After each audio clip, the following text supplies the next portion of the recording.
pasveikinti dar kartą su gimtadieniu praėjusiu ir palinkėti, aišku, gerų darbų savivaldos labui, aišku, sėkmės kitų metų rinkimuose, tik žinoma, nepersistengiant, kad neaplenktų konservatorių. Bet šiaip noriu pasakyti, kad malonu dirbti su tokiais darbščiais ir gerais pavaduotojais. Ačiū už darbą.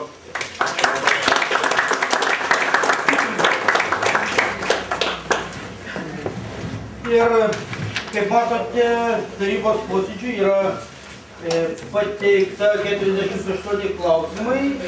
Prašyčiau 12 klausimą dėl Anykščių miesto teritorijos bendro plano patvirtinimo išbraukti, kadangi buvo gautas piliečių skundas dėl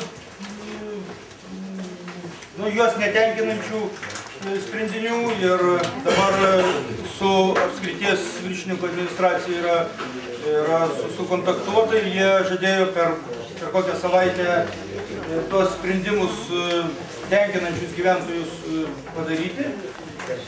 Toliau yra 2 papildomi klausimai dėl Anykščių rajono savivaldybės kultūros projektų rėmimo programos nuostatų pakeitimų ir dėl pritarimo mokyklų tobulinimo programos plus projektų technologijų, menų ir gamtos mokslo infrastruktūra, pirkimo sutarčiai įgaliojimo ją pasirašyti.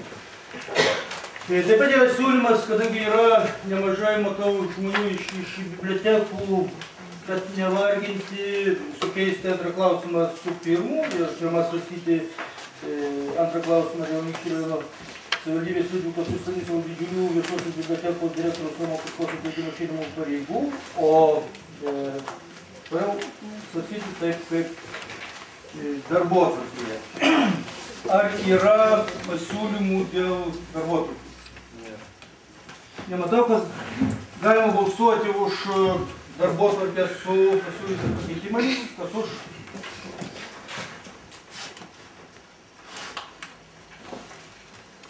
Keturiolikta. 24 už vieną. Ačiū. Galima pradėti svarstyti klausimus. Tada pirmas klausimas dėl Anykščių rajono savivaldybės Liudvikos Stanislovo viešosios bibliotekos direktoriaus Romo Kutkos atleidimo šeimų pareigų. Šia pristato Rimantas Bukelis. Sprendimo projektas buvo pristatytas visuose veikiančiuose komitetuose.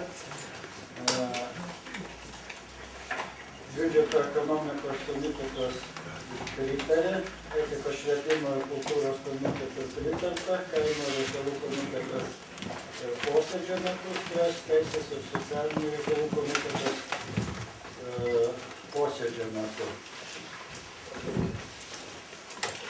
Norėjau dėl ekonomikos ir biudžeto komiteto buvo, kadangi komitetai 6 nariai, iš jų 2 balsavo prieš, 1 susilaikė ir 3 už sprendimo projektą balsavo, kadangi pirmininkaujant balsas buvo lemiamas, už tai buvo sprendimas, reiškia, pagal pateiktą nuomonę.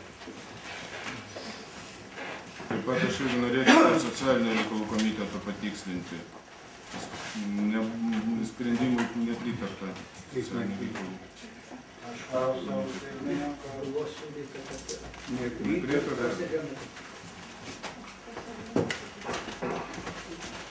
Klausimų?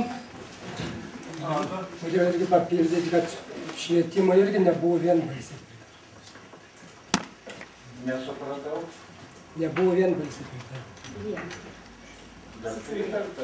Komiteto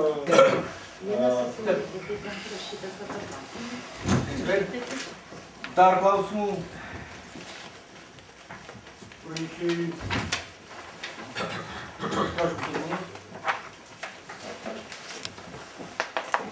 Labadiena, gerbiami tarybos nariai.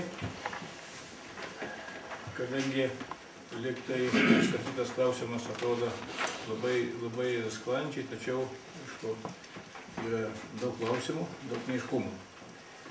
Ir norėčiau pradėti tokiu sakiniu, kad dar gudžiai stalinizmo laikais vienas tuometinis politinis veikėjas yra pasakęs: duokite mums žmogų, o straipsnį mes jam pritaikysim. Ir panašių principų grindžiama visa šitą istoriją. su Anykščių didžiulių viešos bibliotekos direktoriumi Romu Kopka.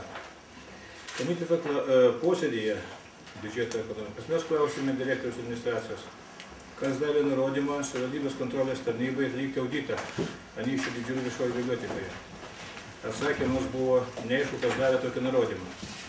Rajono taryba, kaip prisiminame, tokio nurodymo nedavė audito atlikimui.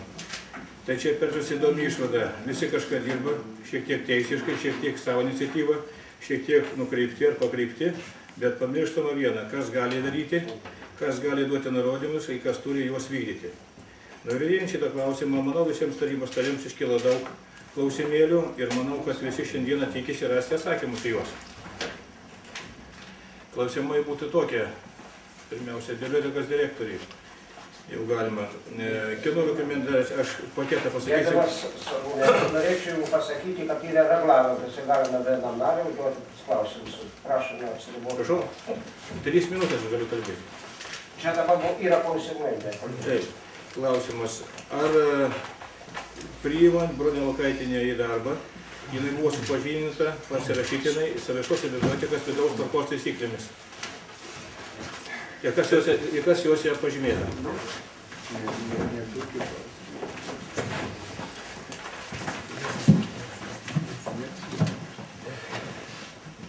Labadiena, gerbėjami tarybos nariai, gerbiamas pirmininkė, kolegos. Atsakydamas į klausimą turiu pasakyti, kad jinai buvo supažindinta Liepos 1 dieną su vidaus darbo tvarkomis ir taisyklėmis.